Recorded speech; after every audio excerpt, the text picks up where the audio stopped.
Pada tahun ketiga Hijriyah, beberapa utusan dari kabilah Udal dan Karah mendatangi Rasulullah Shallallahu Alaihi Wasallam. Mereka mengabarkan bahwa mereka telah mendengar tentang Islam.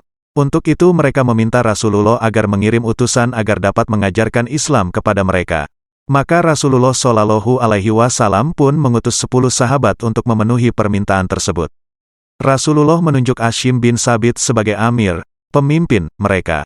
Namun di suatu tempat, di antara Usfan dan Makkah, kelompok kecil ini diintai oleh sekitar 100 pemanah dari Bani Lihyan. Mengetahui hal tersebut, Hashim segera memerintahkan teman-temannya agar segera berlindung ke sebuah bukit kecil di sekitar daerah tersebut. Sebenarnya, Hashim dan kawan-kawan berhasil mengelabui pasukan pemanah musyrik tersebut. Namun, Allah SWT berkehendak lain. Biji-biji kurma yang mereka bawa sebagai bekal dari Madinah, tercecer sepanjang jalan. Itu memberi petunjuk keberadaan rombongan Hashim. Akhirnya, ke-10 sahabat itu pun terkejar. Kami berjanji tidak akan membunuh seorang pun di antara kalian jika kalian menyerah, teriak salah seorang musyrik yang mengepung mereka. Kami tidak akan menerima perlindungan orang kafir. Ya Allah, sampaikan berita kami kepada nabimu, jawab Hashim tegar.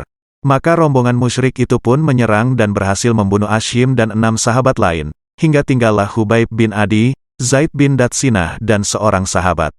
Orang-orang musyrik itu kemudian menangkap dan mengikat ketiganya.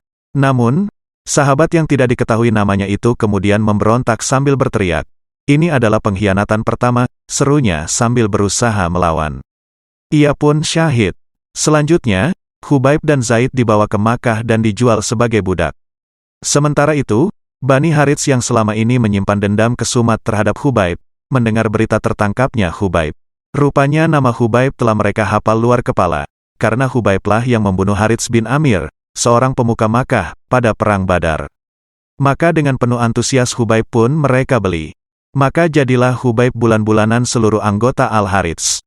Setiap hari sahabat Ansar yang dikenal bersifat bersih, pemaaf, teguh keimanan dan taat beribadah ini harus menerima siksaan.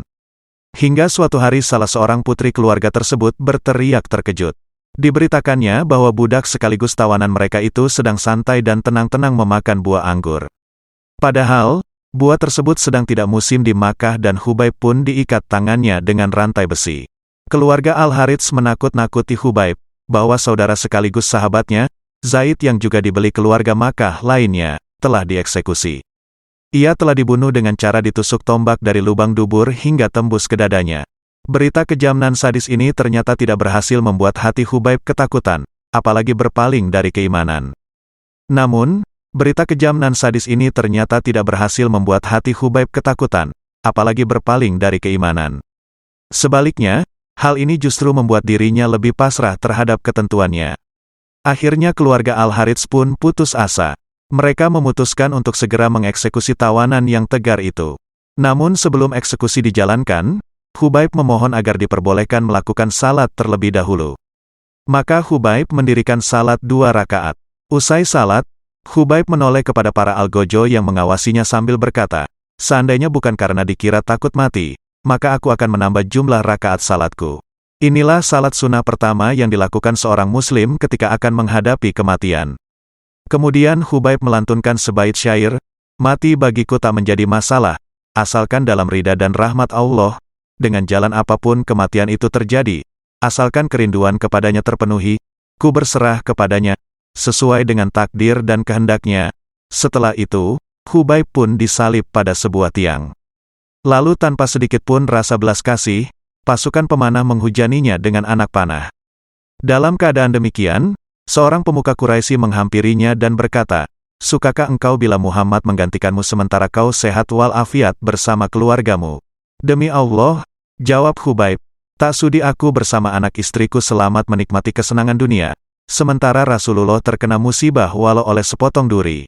Demi Allah, belum pernah aku melihat manusia lain, seperti halnya sahabat-sahabat Muhammad terhadap Muhammad," kata Abu Sufyan suatu hari, mengenai para sahabat Rasulullah. Maka tanpa ampun lagi, pedang sang algojo pun menghabisi Hubaib. Namun sebelum ruhnya meninggalkan raga, Hubaib sempat berucap, "Ya Allah, kami telah menyampaikan tugas dari Rasulmu, maka mohon disampaikan pula kepadanya esok, tindakan orang-orang itu terhadap kami." Setelah Itu orang-orang musyrik meninggalkan tubuh Khubayb dalam keadaan tetap tersalib di tiangnya. Sementara burung-burung nazar yang sejak tadi berputar-putar menanti mangsanya, tiba-tiba juga meninggalkannya. Rupanya Sang Halik tidak ridha hambanya yang taat itu menjadi mangsa burung-burung pemakan bangkai. Demikian pula doa yang dipanjatkan seorang hamba kepada sang pemilik dalam keadaan pasrah dan ridha pada ketetapannya. Tampak jelas bahwa Sang Halik tidak tega menolaknya.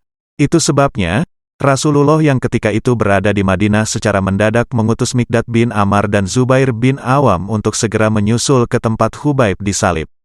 Padahal ketika itu tak seorang pun orang Madinah yang mengetahui peristiwa nahas tersebut.